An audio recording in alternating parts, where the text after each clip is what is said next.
नमस्कार, पहलाक दगड़ियों में पंकज रौतेला। आप देख रहे हैं उत्तराखंड न्यूज़। उत्तराखंड में कई सारे ऐसे खुलासे हो रहे हैं, जिससे थोड़ा-सा ताना-बाना बिगड़ता हुआ अपनी देवभूमि का दिख रहा है, स्वरूप बदलता हुआ दिख रहा है।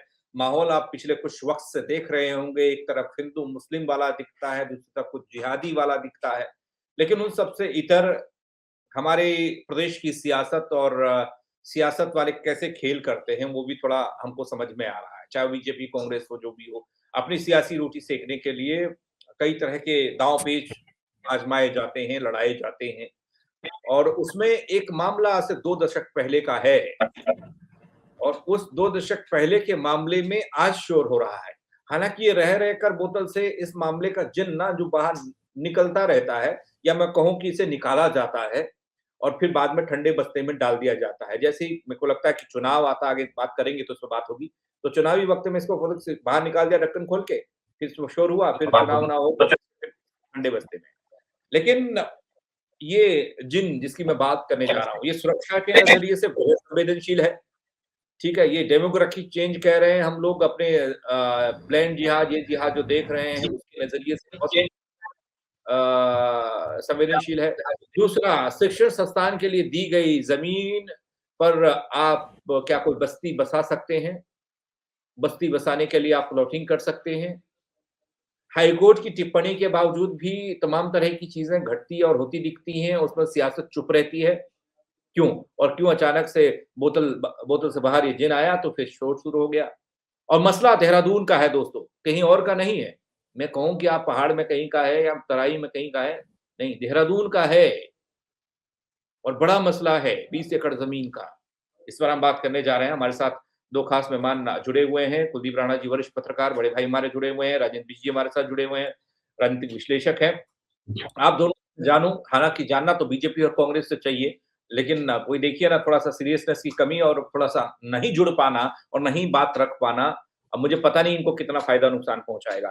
हाँ, प्रदेश के मुख्यमंत्री पुष्कर सिंह धामी का एक बयान मेरे पास है, जब उनसे ये सवाल किया गया, तो वो क्या कहते हैं, वो देखते हैं। और ये सारी ज़मीन जो है प्रकरण बहुत गंभीर है और इसकी जांच के आदेश कर दिए हैं और ये सारी ज़मीन जो है जिस प्रकार से बिना नियमों के, बिना जो हमारी व्यवस्था है उस व्यवस्था के आधार पर नहीं है, इसलिए जो सरकारी हमारी नीति है या जो हमारा पहले से ही स्पष्ट मानना है कि जो भी नियम कानून को तोड़ता है उसके खिलाफ कार्रवाई होती है। इस ज़मीन पर भी पूरी कार्रवाई होगी और ये सरकार में निहित करनी होगी तो ये सरकार में निहित हो जाएगी। आदेश तमाम हुए, जांच पड़ताल के आदेश के बाद कार्रवाई का आश्वासन दे रहे हैं प्रदेश के मुख्यमंत्री पुष्कर सिंह धामी। मैं थोड़ा-सा कुलदीप भाई आपसे मैं शुरू करना चाहता हूँ, फिर मैं राजनीति के उसमें आऊँगा। इस पूरे मामले को, इस ज़मीन के 20 एकड़ के इस भूखंड को आप किस तरीके से देखते हैं? इसको किस तरीके से शैक्षणिक संस्थान के लिए देने के बाद इसकी प्लॉटिंग कर दी गई, इस पर बस्ती बसाने की रणनीति बन गई। आईएमए के बेहद करीब होने के बावजूद इस पर हमारे सियासतदां या सरकारें चुप रहीं, कुछ कभी किसी ने बोला ही नहीं। क्या 2022 में जिस मुस्लिम यूनिवर्सिटी की बात हो रही थी, वो क्या यही ज़मीन का मामला था या फिर कोई और मसला था? इस पर ये बवाल अभी क्यों हो रहा है? आप थोड़ा बता पाएँगे दर्शकों को? देखिए, देहरादून में भारत का सबसे ज़्यादा एक तरीके से संवेदनशील जो प्रतिष्ठान है उसमें आईएमए, भारतीय सैन्य अकादमी प्रमुख और उसके कुछ नियम भी हैं, मानक भी हैं कि सैन्य अकादमी के आसपास के से लगते हुए क्षेत्रों में जमीनों के क्रय विक्रय, उसमें हाई राइज बिल्डिंग मतलब कई भवन वाले बिल्डिंगों के निर्माण को लेकर के भी नियमावली बनी है कि सुरक्षा और के दृष्टिकोण से, सामरिक दृष्टिकोण से इस तरह की चीजें प्रतिबंधित है। अब एक प्रकरण ये आया जो अचानक से ये उभर करके आ गया कि देहरादून के धवास क्षेत्र में 20 एकड़ जमीन जो है वो जमाते उल हिंद के नाम से कोई उत्तर प्रदेश में एक मुस्लिम शैक्षणिक संस्थान है, ट्रस्ट है और उसको एक जमीन आवंटित है। जी जी हाँ, तो ये उत्तर प्रदेश में मुस्लिम ट्रस्ट है, शैक्षणिक ट्रस्ट है, उसको ये जमीन जो है आवंटित की गई है। हाँ। तो अब थोड़ा-सा क्योंकि इसमें बहुत सारी चीज़ें स्पष्ट रूप से सामने नहीं आ पा रही हैं, लेकिन जो जितनी भी चीज़ें सामने आई हैं, उनमें ये है कि 2003-4 में जब प्रदेश में कांग्रेस की निर्वाचित सरकार थी, जिसमें पंडित नारायण दत्त तिवारी स्वर्गीय पंडित नारायण दत्त तिवारी जो है मुख्यमंत्री थे, तो उस दौरान ये ज़मीन, ये भूखंड जो है 20 एकड़ का, ये मौलाना मदनी हैं, जिनका ये ट्रस्ट है जमात-ए-उल-हिंद, उनको ये भूमि आवंटित की गई थी। जी। और ये आवंटन इसलिए हुआ था कि वो यहाँ पर कोई मुस्लिम शैक्षणिक संस्थान यहाँ पर खोलना चाह रहे थे। अब सवाल ये उठता है कि 2 दशक के बाद, क्योंकि उसके बाद प्रदेश में भाजपा की सरकार रही, फिर कांग्रेस की सरकार रही, फिर भाजपा की सरकार है और फिर भाजपा की सरकार है। 2 दशक के बाद ये मामला, ये जो जिन्न निकल कर के आया है बोतल से बाहर, ये कैसे निकल कर के आया? हुँ। विकासनगर का जो क्षेत्र है और सहसपुर का जो क्षेत्र है पंकज जी, देहरादून में अवैध भूमाफियाओं की इस क्षेत्र पे बड़ी नज़र है और यहाँ भूमि की खरीद-फरोख्त को लेकर के बड़ा ज़बरदस्त धंधा चल रहा है, ठीक है। हम भी समाचारों में देखते हैं और हर बार जानकारी निकल कर के आती है एमडीडीए की तरफ से भी, जो मसूरी देहरादून विकास प्राधिकरण है, कि आज हमने विकासनगर के इस क्षेत्र में अवैध प्लॉटिंग ध्वस्त करी, यहाँ इतनी करी, इतनी वो करी। तो जब से एमडीडीए का क्षेत्र जो बढ़ा, पहले तो ये देहरादून और मसूरी तक सीमित था, अब इसका क्षेत्र बढ़ गया है। तो उसके बाद एमडीडीए के इसमें बहुत सारी चीजें ऐसी निकल कर के आ रही जो अब पहले तक एमडीडीए की नज़र में नहीं थी। और ये प्रकरण जो है अब एमडीडीए की नज़र में आया, क्योंकि यहाँ एक व्यवस्था है कि आपको अगर प्लॉटिंग करनी है तो उसके लिए एक प्रॉपर नक्शा जो है वो एमडीडीए से पास करवाना होगा, और जब एमडीडीए की अनुमति होगी, रेरा की अनुमति होगी, तो जो अथॉरिटी है उसकी अनुमति होगी, उसके बाद ही आप भूखंड बेच सकते हैं। जी।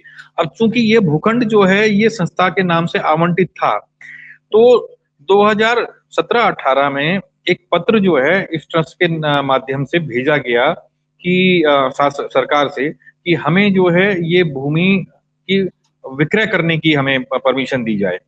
ये 2016 का पत्र है और उस समय जेपी जोशी जो है अपर सचिव थे शासन में, और जिलाधिकारी के माध्यम से ये पत्र भेजा गया है शेखुल हिंद एजुकेशनल चैरिटेबल ट्रस्ट द्वारा, ठीक है, कि उनकी जो परवादून में जो बसवदून में जमीन है उसको बेचने की उनको अनुमति प्रदान की जाए, ठीक। तो उन्होंने, अधिकारी ने स्पष्ट लिख दिया कि क्योंकि ये आप भूमि आपको शैक्षणिक संस्थान के लिए आवंटित की गई है, लिहाजा आप इस भूमि का उद्देश्य उसी उद्देश्य से उसका को ले सकते हैं, अन्य उद्देश्यों से इसको बेचा नहीं जा सकता है। तो ये मामला फिर दब गया, लेकिन अचानक अब ये फिर निकल करके आया जब कुछ लोगों ने ये शिकायत करी कि भाई वो हमें उस क्षेत्र में जो है प्लॉटिंग हो गई है, ठीक है, और जब रजिस्ट्री वगैरह मामला निकल करके आया तो ये चीजें उठ करके सामने आई। अब इस पे इतनी ज्यादा राजनीतिक हो गई है क्योंकि ये भारतीय सैन्य अकादमी से लगती हुई भूमि है। उसका जो ट्रेनिंग सेंटर है जो दाहिनी तरफ का, उससे लगती हुई भूमि है। बीच में एक नदी है, तो बरसाती नदी कहेंगे उसको। उसके बाद भारतीय सैन्य अकादमी की सीमा प्रारंभ होती है, उससे पहले ये भूमि लगती हुई भूमि है। तो ये जो मामला उठा, इसके बाद ये उठता लगातार, और फिर भारतीय जनता पार्टी ने इसको उठाया, बल्कि हैदराबाद से भाजपा के सांसद हैं टी राजा, पूर्व सांसद हैं, अब शायद भाजपा भी नहीं है, उन्होंने भी इस मामले को लेकर के कुछ बयान वगैरह दिए हैं। तो ये मामला अब गर्मा गया है। जो बात आपने कही कि मुस्लिम यूनिवर्सिटी को लेकर के, जो हरीश रावत जी पर जिसको बार बार जिसका दाग लगता है, उन पर सवाल उठते हैं कि भाई मुस्लिम यूनिवर्सिटी को लेकर के, वो प्रकरण अलग था, लेकिन ये मामला हरीश रावत जी के संज्ञान में भी उस तरीके से नहीं आया था जब ये बात निकल करके आई। अभी हरीश रावत ने भी इस प्रकरण में स्पष्टीकरण दिया है कि ये पूरा जो जमीन आवंटन का मामला है, ये मेरे कार्यकाल का नहीं है, ये मुझसे पूर्ववर्ती जो सीएम रहे हैं कांग्रेस के, उनके कार्यकाल का है, लिहाजा मुझे इसमें कोई जानकारी है नहीं। तो एक तरीके से हरीश रावत जी ने तो अपना पल्ला झाड़ लिया, ठीक है। अब कांग्रेस जाने और कांग्रेस के पूर्व मुख्यमंत्री जाने, भाजपा इस मामले को बड़ी मुखरता से उठा रही है, क्योंकि एक तो वो सैन्य संस्थान के आसपास की लगती हुई भूमि है, ठीक है, वहां पहले भी कई इस तरीके के निर्माण पर रोक लगी है, कार्रवाइयां हुई हैं जो उसकी सुरक्षा को प्रभावित करते हों, ऐसे मामलों में वहां कार्रवाई हुई है। अब ये मामला, क्योंकि भारतीय जनता पार्टी राष्ट्रीयता, राष्ट्रवाद, राष्ट्रीय सुरक्षा के मुद्दों को लेकर के राजनीति में बड़ी प्रखर और मुखर रहती है, तो उनके लिए ये बैठे बैठे ये बड़ा मुद्दा हाथ लग गया है। प्रदेश में 2027 के चुनाव भी होने हैं। पिछला चुनाव मुस्लिम यूनिवर्सिटी के नाम पर जीता गया, इस बार के चुनाव में तो भूमि का मुद्दा हाथ लग गया है। हाँ, मैं यही सोच रहा था कि इस बार ये वाला मुद्दा, इसीलिए शायद टाइमिंग इसकी फिट की गई हो। बीजी में आपके पास आता हूँ, इतना वक्त निकल गया, मतलब चलिए जमीन कोई दे दी जाती है, उस पर कुछ काम भी तो होना चाहिए। आपने मुस्लिम यूनिवर्सिटी के लिए या फिर संस्थान के लिए, शिक्षण संस्थान के लिए आपने जमीन ली या दी आपको, लेकिन उस पर कोई ऐसा डेवलपमेंट हुआ ही नहीं। पहला सवाल तो ये कि इतने सालों में कोई भी वहां पर ईंट नहीं रखी गई या उस पर कोई बात नहीं हुई। दूसरा ये कि उस वक्त भी ये सोचा जाना चाहिए था कि जमीन को जहां पर जो दिया जा रहा है वो आईएमए के बेहद करीब है, जिसके रूल और रेगुलेशंस और नियम बहुत सारे कड़े और सख्त हैं, वो हमारे देश और हमारे लिए ही बने हैं, ठीक। और तीसरी बात ये कि उस जमीन को खुर्द-फुर्द करने के लिए प्लॉटिंग तक हो गई। अब जाकर हमारा एमडीडीए जागता है या सरकार कार्रवाई की बात कहती है। 2 दशक हो गए इस मामले को ना, उठा कांग्रेस ने आवंटित किया था, फिर बीजेपी की भी सरकार आई, उसमें भी हल्का फुल्का हुआ, लेकिन ठंडे बस्ते में डाल दिया गया। लेकिन आज क्यों उठा, मेरा सीधा सवाल यह, आज क्यों उठाया जा रहा है और क्या होगा इसका हल इस पूरे मामले का? है कि जब भी कोई जमीन इस तरह अलॉटमेंट होती है और किसी ट्रस्ट को दी जाती है तो उसमें कुछ कायदे कानून हैं। पहली चीज, the purpose of the land, land का जो पर्पस है, वो लैंड का जो पर्पस है जो दे रखा है उसी में यूज हो सकती है, उसके अलावा यूज नहीं हो सकती। फिर time of use of that land, मतलब उसके लिए टाइम बाउंड होता है, 1 साल 2 साल 3 साल के अंदर आप इसमें काम करेंगे और उस काम का जो भी काम करेंगे वो आप उसका प्रूफ आप गवर्नमेंट को देंगे, तब गवर्नमेंट जो है क्या कहते हैं इसको आगे आपको प्रॉपर तरीके से एक उसको आवंटन कर सकती है। तो एक बाकायदा एग्रीमेंट होता है गवर्नमेंट और जो है आप जो भी पट्टेदार कह सकते हैं हम उसको जो या जिसने लीज पे ली है, जनरली लीज पे।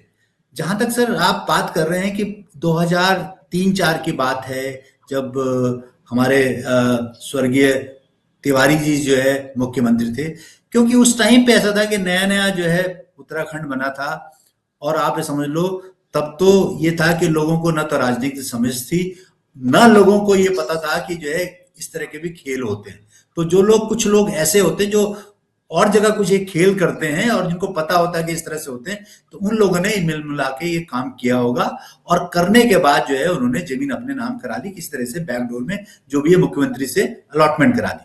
लेकिन उसके बाद अगर आप समझो उसके बाद भाजपा की सरकार भी आई, लेकिन ये बात न तो इसमें कोई कंस्ट्रक्शन हुई, न कोई इसमें एजुकेशनल इंस्टीट्यूट खुला, न कुछ हुआ। तो इसका मतलब क्या है, कहीं ना कहीं जो है मतलब सरकारों की भी जो है ये गलती है कि उन्होंने जितने भी अलॉटमेंट करी है, क्या उसमें जो है कंस्ट्रक्शन नहीं होनी चाहिए थी? जिस पर्पस के लिए जमीन दी थी, क्या उसका एग्रीमेंट जो आपने करा था उसमें नहीं है? तो ये सरकारों की और जो उनकी गलती। लेकिन जैसे जैसे बीजेपी आगे आती रही और आप ये समझ लीजिए उस टाइम पे मुझे जो लगता है, देखिए इसका जो पृष्ठभूमि में क्या होगा, उनको भी ये लग गया होगा जो, और क्योंकि 18-19 का मामला है, तो 18-19 में तो आप समझ लो एक बार बीजेपी की सरकार बीच में आ गई थी, तो उस समय जो है उनको, मदनी साहब को लगा होगा कि यार यहाँ पे प्रॉब्लम है, यहाँ पे काम नहीं हो सकता। और कैसे जो है लीज जमीन को इन्होंने आगे इसको ट्रांसफर कराया और कैसे बेचा इसको, और बेचने के बाद में प्लॉटिंग भी हो गई। तो आप ये समझ लीजिए कि कितना बड़ा जो है नेक्सस है एक ट्रस्ट के लोगों के बीच में, भूमाफियों के बीच में और सरकारी लोगों के, सरकारी तंत्र के बीच में। तो सर ये बिल्कुल फ्लोर है।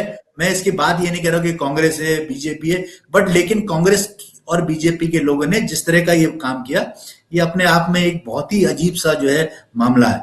अब जहां तक राजनीतिक, इस पूरे मामले पर प्रशासनिक नजर नहीं पड़ी।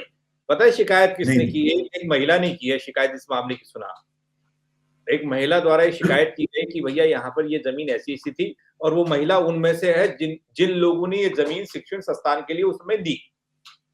वो लोग एक्टिव हैं इस मामले को लेकर कि यहाँ पर बनेगा या नहीं बनेगा। प्रशासन ने आंखें बंद कर रखी है, प्रशासन भी मिला हुआ है या सरकारें मिली। पंकज जी मैं आपको बताता हूँ, जो जब भी ट्रस्ट फॉर्मेशन होती है और ट्रस्ट के अंदर कोई जमीन नियत होती है, तो उसके लिए full and final authority DM होता है। डीएम जो है क्या कहते हैं ही परमिशन दे सकता है कि ये जमीन, और पता है क्या, जो ट्रस्ट की जमीन है वो ट्रस्ट को ही जाएगी, इंडिविजुअल को नहीं जा सकती, आपको पता है। और अगर इंडिविजुअल को जाएगी तो उसमें स्पेशल उसके लॉज हैं, कितना पैसा आएगा, क्या आएगा, सब कुछ वो गवर्नमेंट उसको जो है मतलब उसको एक टाइप से डॉक्यूमेंटेशन करती है और उसके हिसाब से प्रॉपर एक मोडस ऑपरेंडी है। तो मुझे कहने का अगर ये बात हुई है तो कहीं ना कहीं ये खामियां जो है आपकी जितना भी जो तंत्र है, सरकारी तंत्र है, उसकी है। अब सर मुद्दे पे आ जाइए, राजनीतिकरण पे। राजनीति तो सर देखिए ऐसा होता है कि भाजपा की किस्मत बहुत अच्छी है इस बार, है भाजपा की इसलिए अच्छी किस्मत है, मैं तो कहूंगा पुष्कर सिंह धामी जी की किस्मत बहुत अच्छी है कि आप ये समझ लीजिए कि ऐसा जो है मामला हाथ में आ गया कि अब इसको ये धीरे धीरे करते करते इतना ऊंचा ले आएंगे कि भाई साहब जो है ये कहीं ना कहीं इनको दोबारा सत्ता की तरफ जो है हो जाएगा। तो कहने का मतलब ये है कि अब ये बात भी होगी कि साहब हम मुस्लिम यूनिवर्सिटी की इसी की बात कर रहे थे 2022 में, वो नहीं थी, यही थी। अब ये है थी कि नीति वो बात पता नहीं, बट वो बात सामने हो गई और इस बात में अगर जब इस तरह की बातें हो गई तो कहीं ना कहीं जो है ये आप समझ लो बीजेपी के लिए एक प्लस है।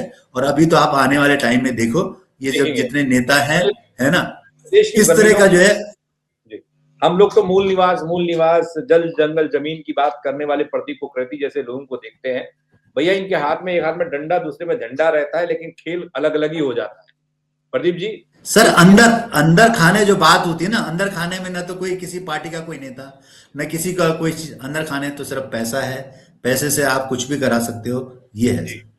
ठीक प्रदीप जी, इस नए प्रकरण में, इस नए खुलासे में जो हड़कंप मचा रहा है, जिस पर बवाल मचा हुआ है, क्या वजह लगती है कि ये अभी निकल कर आया? क्या वजह लगती है कि जो आज से 2 दशक पहले शैक्षणिक संस्थान के लिए जमीन दी गई उसमें एक ईंट तक नहीं खरीदी जा सकी? क्या क्या कारण ऐसा रहा कि जमीन में बिना प्रशासन की देख रेख या सरकार की मंजूरी या किसी की मंजूरी के बिना यहाँ प्लॉटिंग हो गई, यहाँ लोगों को जमीन बेची जा रही थी? आईएमए ने आपत्ति जताई, हाईकोर्ट मामला गया, हाईकोर्ट ने कहा नहीं भाई आप इसको बेच नहीं सकते, इसको आप रिहायशी में कन्वर्ट नहीं कर सकते, कृषि वाली जमीन है, कृषि में रहेगी, अगर आपको कुछ काम भी करना है लेकिन पैसा आप उसी मद में लगाएंगे, यानी कि जिसके लिए आपको मिला है शैक्षणिक संस्थान के लिए। लेकिन आज क्या वजह है, इस पर शोर हो रहा है? देखिए पंकज जी, बात खाली इसी जमीन की नहीं हो रही है। सबसे पहला तो इस मुद्दे की बात ये है कि ये हमारा एडमिनिस्ट्रेटिव फेलियर है, शासन का फेलियर है, इंटेलिजेंस फेलियर है। और आपका एमडीडीए जो अपने आप को देहरादून दून घाटी विकास प्राधिकरण करता है, ये दून घाटी बदहाल प्राधिकरण है। ये जो है पहले इनके में अलग अलग डिवीजन होते थे, उस समय दून घाटी होती थी, तब ये एमडीडीए का पार्ट नहीं होता था, तब दून घाटी होती थी। दून घाट शहर से बाहर दून घाटी देखा करती थी विशेष प्राधिकरण। राणा जी इस बारे में बिथे जी, उन्होंने रिपोर्टिंग करी है, उनको पूरा गहराई से इसके बात है, बकायदा उसके लिए अलग से डेप्यूट होता था। दुर्भाग्य ये है कि आप खाली इस जमीन को देख रहे हैं।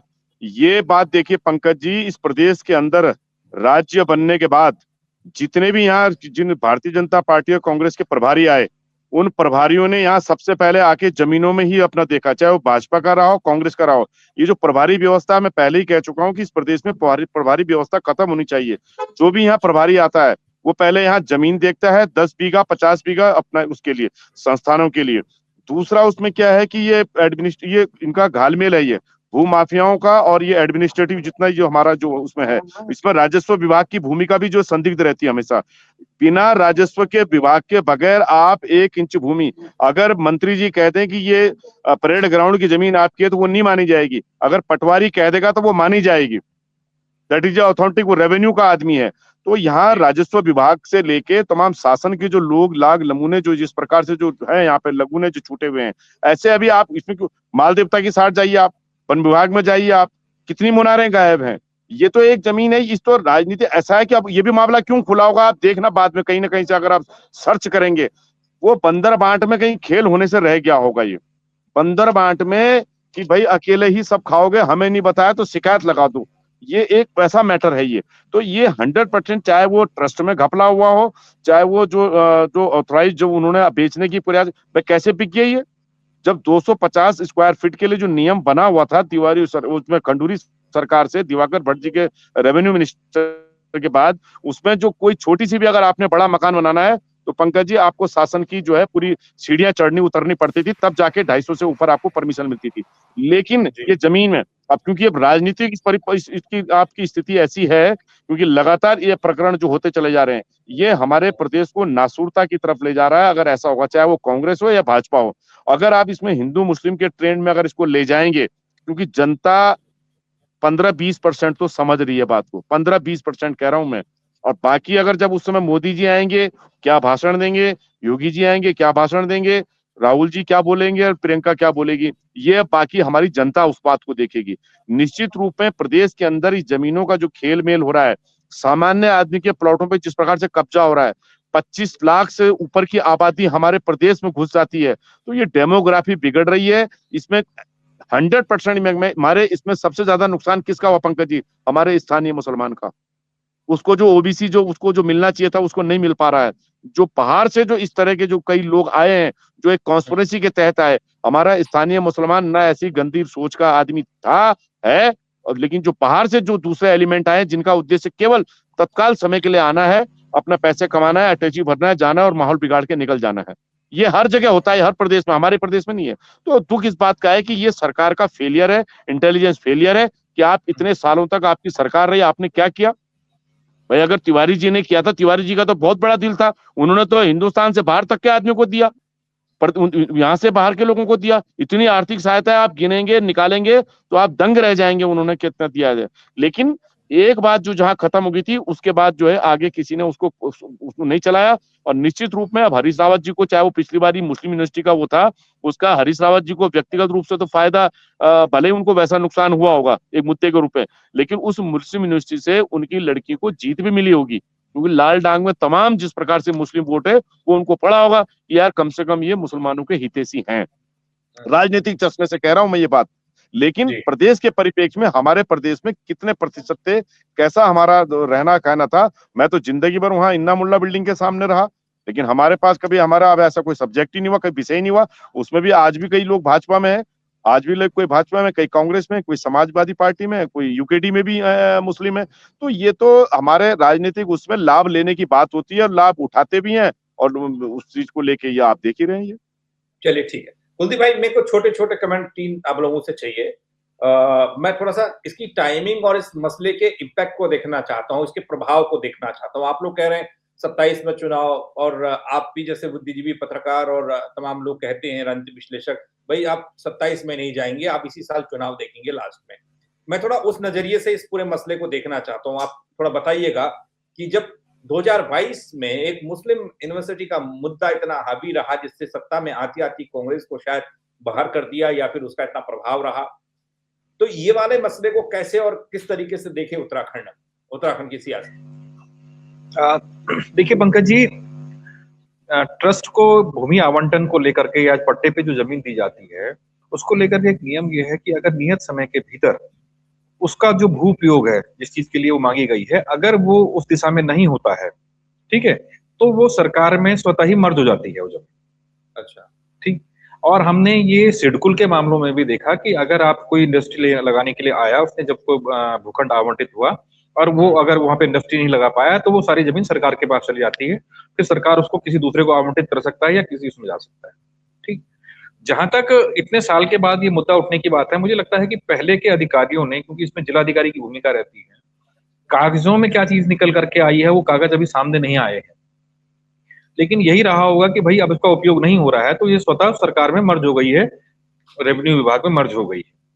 अभी जो ये मुद्दे की टाइमिंग है, जिस तरह से ये उठा था, क्योंकि 2016 में इसके कागज मांगे गए थे। अब एक बड़ी चीज ये भी है कि जिस अपर सचिव ने वो नोटिंग करके दी है, जो आदेश जारी हुआ है, उसमें वो ये तो जरूर लिख रहे हैं कि आप इसमें भूखंड का जो कृषि वो है वो अब बदला नहीं गया है, भू उपयोग बदला नहीं गया है, और आपको जिस उपयोग के लिए दिया गया था आपको उसी क्षेत्र उसमें करना है, इसका उपयोग करना है। लेकिन वो ये कहीं नहीं दे रहे हैं कि अगर आपने इस दिशा में इसका उपयोग नहीं किया तो ये सरकार में मर्ज हो जाएगी।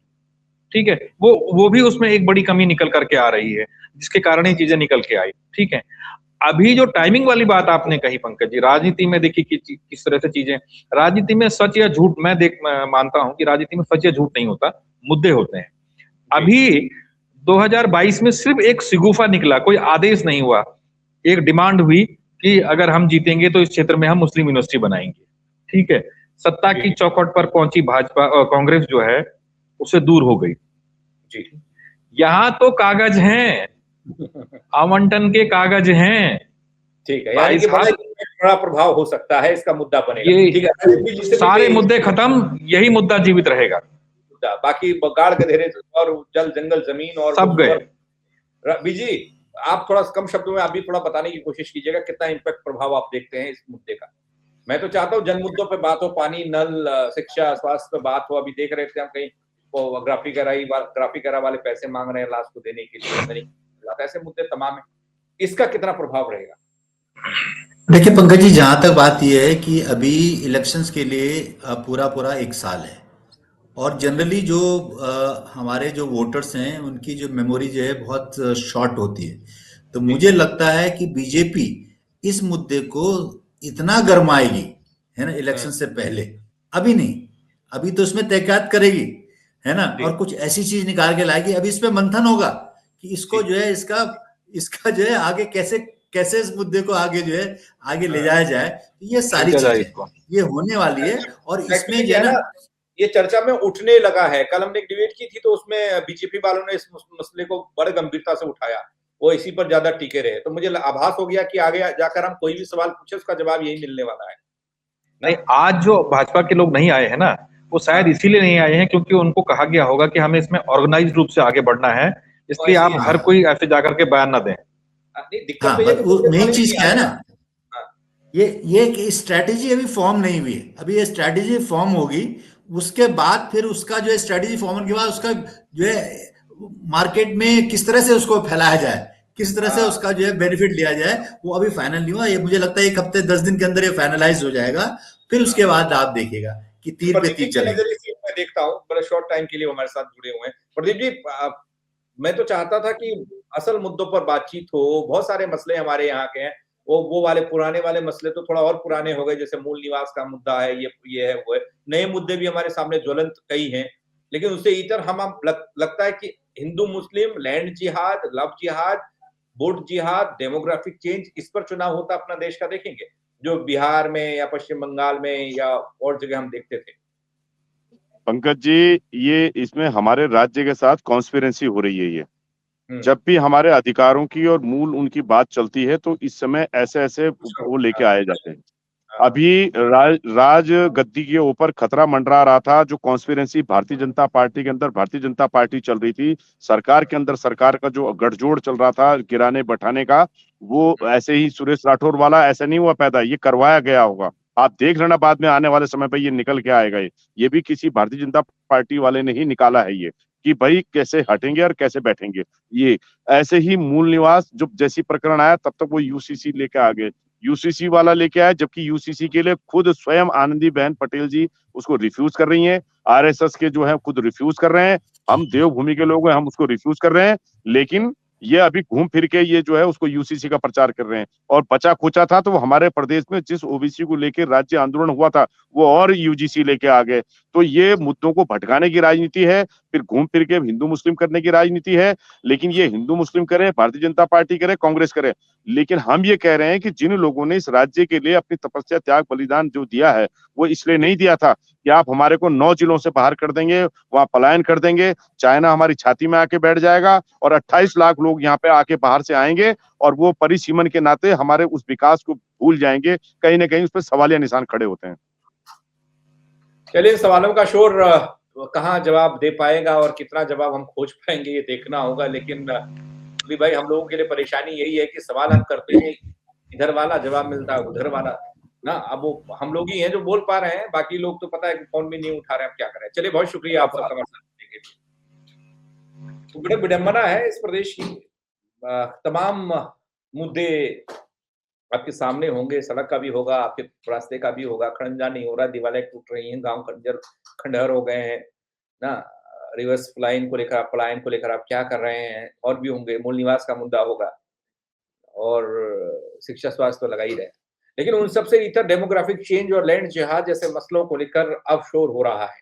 और ये वाला प्रकरण वैसे है संवेदनशील, लेकिन संवेदनशील होने के नाते हमारी सरकारों की कार्यशैली पर सवाल करने वाला है, प्रशासन के तमाम बड़े अधिकारियों को कटघरे में खड़ा करने वाला। जिस जमीन को आज से 2 दशक पहले अगर शिक्षण संस्थान के लिए दे भी दिया गया, कोई दिक्कत नहीं है।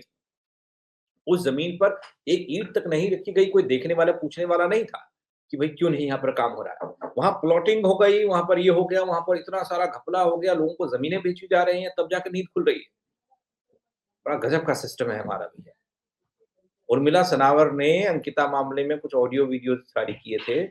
उर्मिला सनावर को खोज नहीं पाई ये पुलिस। प्रशासन देख नहीं पाया कि आईएमए जो बेहद संवेदनशील हमारे देश के लिए है, हमारे सैनिकों के लिए है, हमारे लिए है, उसके करीब ये जो जमीन शिक्षण संस्थान के लिए थी, वो जमीन को खुर्द-फुर्द कर रहे थे लोग, उसको देख नहीं पाया प्रशासन। 2002-3 से लेकर आज तक सरकारें रही कांग्रेस की, बीजेपी की, कोई इस मामले में कड़ा कदम नहीं उठा पाया आज तक सरकार। क्यों भाई?